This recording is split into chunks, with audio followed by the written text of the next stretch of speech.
Naqueles dias, havendo de novo uma grande multidão, e não tendo o que comer, chamou Jesus os discípulos e disse-lhes: Tenho compaixão da multidão, porque já faz 3 dias que eles estão comigo e não têm o que comer. Se eu os mandar em jejum para suas casas, desfalecerão no caminho, e alguns deles vieram de longe. E seus discípulos lhe responderam: Donde poderá alguém satisfazê-los de pão aqui no deserto? Perguntou-lhes Jesus: Quantos pães tendes? Responderam: 7.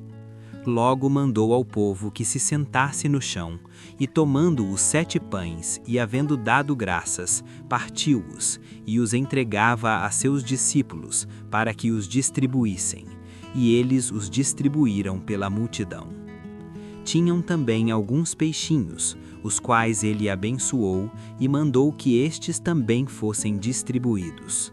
Comeram, pois, e se fartaram, e dos pedaços que sobejavam, levantaram 7 alcofas. Ora, eram cerca de 4.000 homens, e Jesus os despediu. E entrando logo no barco com seus discípulos, foi para as regiões de Dalmanuta. Saíram os fariseus e começaram a discutir com ele, pedindo-lhe um sinal do céu, para o experimentarem. Ele, suspirando profundamente em seu espírito, disse: Por que pede esta geração um sinal? Em verdade vos digo que a esta geração não será dado sinal algum. E deixando-os, tornou a embarcar e foi para o outro lado. Ora, eles se esqueceram de levar pão, e no barco não tinham consigo senão um pão. E Jesus ordenou-lhes dizendo: Olhai, guardai-vos do fermento dos fariseus e do fermento de Herodes. Pelo que eles arrazoavam entre si, porque não tinham pão. E Jesus, percebendo isso, disse-lhes: Por que arrazoais por não terdes pão? Não compreendeis ainda, nem entendeis? Tendes o vosso coração endurecido?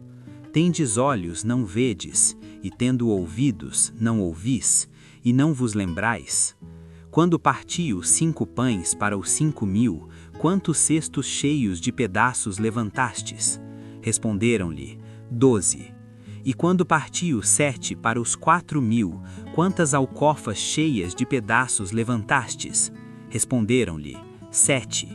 E ele lhes disse: Não entendeis ainda?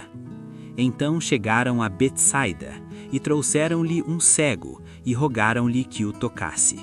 Jesus, pois, tomou o cego pela mão, e levou para fora da aldeia, e cuspindo-lhe nos olhos, e impondo-lhe as mãos, perguntou-lhe: Vês alguma coisa? E levantando ele os olhos, disse: Estou vendo os homens, porque como árvores os vejo andando. Então tornou a pôr-lhe as mãos sobre os olhos, e ele, olhando atentamente, ficou restabelecido, pois já via nitidamente todas as coisas. Depois o mandou para casa, dizendo: Mas não entres na aldeia.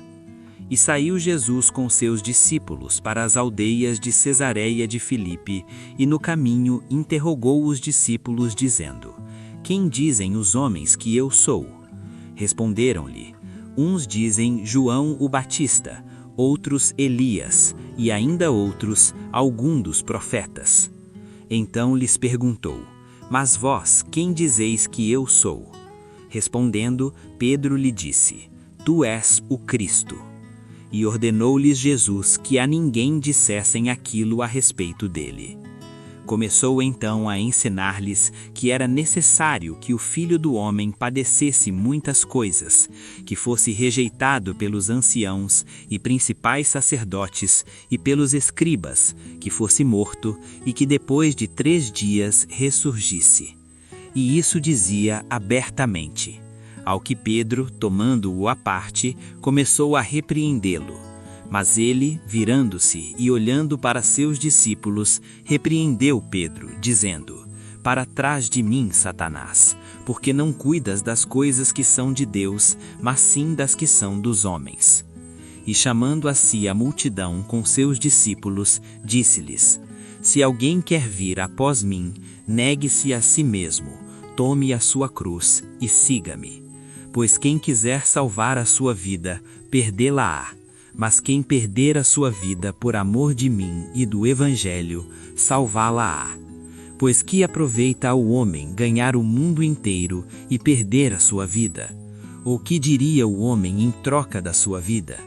Porquanto, qualquer que entre esta geração adúltera e pecadora se envergonhar de mim e das minhas palavras, também dele se envergonhará o Filho do Homem, quando vier na glória de seu Pai com os santos anjos.